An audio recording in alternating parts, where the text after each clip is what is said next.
तुम्ही मला सांगा आता सगळ्यांनी या दोघांबद्दल, या दोघांचा स्वभाव कसा आहे आणि त्याचबरोबर काय वाटतंय तुम्हाला आता? राहुल बाबांचा स्वभाव खूप छान आहे. ते सगळ्यांशी मिक्सअप होतात आणि कोणी काय बोलवलं तर लगेच हजर होतात ते. आणि दोघे एक कपल्स इतके सुंदर आहेत ना, एकमेकाला समजावून घेतात ते. मी मुलीची आई आहे, अमिताची आई आहे. आणि दोघेही आता तर सध्या आम्हाला तर बरंच वाटतं त्यांच्याकडे बघून. पण जेव्हा प्रथम आम्हाला जेव्हा कळलं की ह्यांचं असं सगळं चाललेलं, तर माझ्या मिस्टरांना फार मनस्ताप झालेला.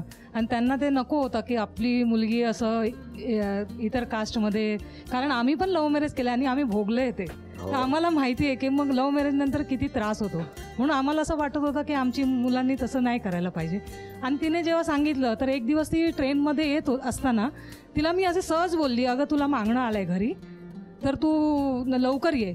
तर हिने मला तिथनं सांगितलं की मम्मी तू खरं सांग, नाही तर मी इथनं ट्रेनमधनं उडी टाकेन. अरे बाप, असं जर असेल तर मी उडी टाकीन, मला नाही करायचं आहे दुसरं. मग त्या गोष्टीची भीती माझ्या मनात झाली. आणि मग माझ्या मिस्टरांना पण मी त्याबद्दल हे केलं, कन्व्हिन्स केलं की जाऊ द्या, मुलांच्या जीवापेक्षा जास्त आपल्याला जास्त कुठली गोष्ट हे नाही. म्हणून तेव्हा मग आता तर मला ते दोघांचा बघून खूप आनंद होतो, खूप बरं वाटतं. मी अमिताचे वडील, मी पोलीसमध्ये आहे. अमिताबद्दल आता खूप समाधान वाटते. अगोदर सुरुवातीला फार राग होता. स्वाभाविक आहे, खूपच राग होता. म्हणजे होऊच द्यायचं नव्हतं ॲक्च्युली मला, कारण आमच्या नातेवाईकांमध्ये पण भरपूर असे स्थळ तिला चांगले चांगले स्थळ येत होते. पण नंतर मग शेवटी तिने निर्णय घेतला की मला त्याच्याबरोबरच करायचं आहे. त्याच्यामुळे मी पण मग हातबल झालो. आता मुलांपुढे जाणं चुकीचं आहे. आता काय, आता कसं वाटतंय? आता खूप छान वाटतंय दोघांना बघून. मला सांगा, या मुलांची जेव्हा ह्यांनी लग्न करायचं ठरवलं किंवा ह्यांचं काही प्रेम सुरू होतं, हे तुम्हाला माहिती होतं का? माहिती होतं मला. मला बोले पहिलं कामाला लागायचं, मग तू लग्नाचा विचार कर, असं सांगितलं. हो. आणि त्या जेव्हा म्हणाल्या, म्हणजे त्यांनी जेव्हा तुम्हाला सांगितलं तर तुम्ही म्हणाला होता की लग्न करायचं असेल तर बाहेर घराच्या. मग बोले तुमचा स्वतःचा संसार तुम्ही घरात होता. बरोबर आहे, काही चुकीचं नाही त्याच्यात. बरं, मला सांगा आता सुनेबद्दल काय सांगाल? आणि सून चांगली भेटली, माझ्या मुलीसारखीच आहे. हो. आणि मुलगा? मुलगा मला सून चांगली. पण मला सांगा की सुनेच्या येण्यानंतर मुलाच्या स्वभावात काय बदल झाला का? झाला, खूप बदल झाला. पण सून चांगली. मारवाडी झाले. काय झालं? चिक्कू मारवाडी झाला. तर तुम्हाला मला विचारायचं की आज क्षमा मागायची असेल तर कोणाची मागाल आणि धन्यवाद द्यायचे असेल तर कोणाला द्या? क्षमा जर मागायची झाली तर मी माझ्या पप्पांचीच मागेन, कारण की त्यांच्या भरपूर इच्छा होत्या माझ्याकडून. त्यांना असं होतं की मी म्हणजे लग्न केलं तर त्यांच्या पसंतीने आणि एक ऑफिसराबरोबर लग्न झालं पाहिजे होतं, कारण मी पोलीस डिपार्टमेंट, तेही पोलीस डिपार्टमेंटमध्ये होते. त्यांना असं वाटायचं की मी एका ऑफिसरबरोबरच लग्न केलं पाहिजे होतं. त्यांच्या भरपूर इच्छा होत्या माझ्याकडून, पण त्यांच्या इच्छा सगळ्या दबल्या तिकडेच.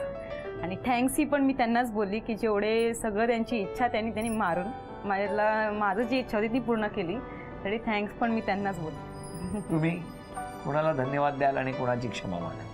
मी मम्मीची क्षमा मागेल, कारण मम्मीला जी अपेक्षा होती माझ्याकडून की मी हे करावं, म्हणजे चांगल्या पोस्टवर जावं, काय अभ्यास चांगला करावा, तर मी ते केलं नाही, तरी मम्मी क्षमा मागायचे मला. सफरचंदाचे काप नीट परतल्यानंतर त्यामध्ये दालचिनी पूड आणि मध घालून पुन्हा नीट परतून घ्यावं. बटर लावलेल्या ब्रेडवर सफरचंदाचे तुकडे, बदामाचे तुकडे, टुटी फ्रुटी, डार्क चॉकलेट आणि मीठ घालून दुसरा ब्रेडचा तुकडा त्यावर ठेवून वरच्या बाजूला बटर लावून घ्यावं. एका बाउलमध्ये स्ट्रॉबेरी सिरप आणि क्रीम घालून सॉस तयार करून घ्यावा. तयार सँडविच पॅन मध्ये बटरवर ग्रिल करून घ्यावं आणि स्ट्रॉबेरी सॉस बरोबर सर्व्ह करावं.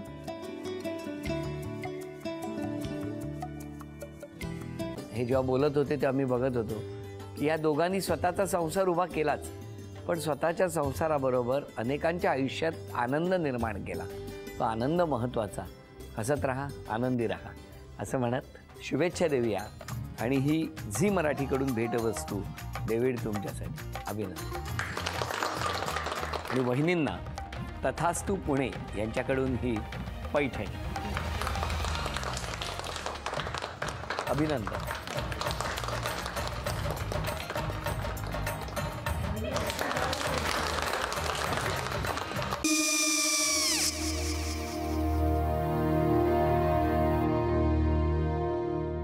काय गो?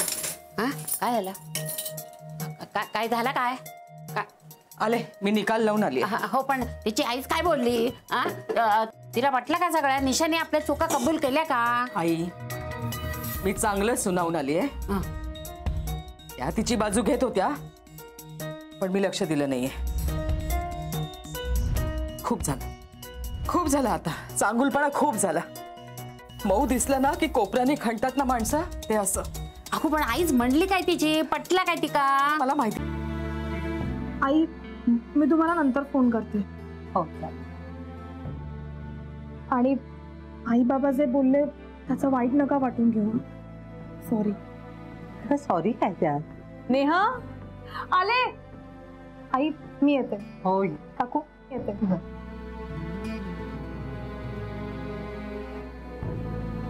सावकाश जाग.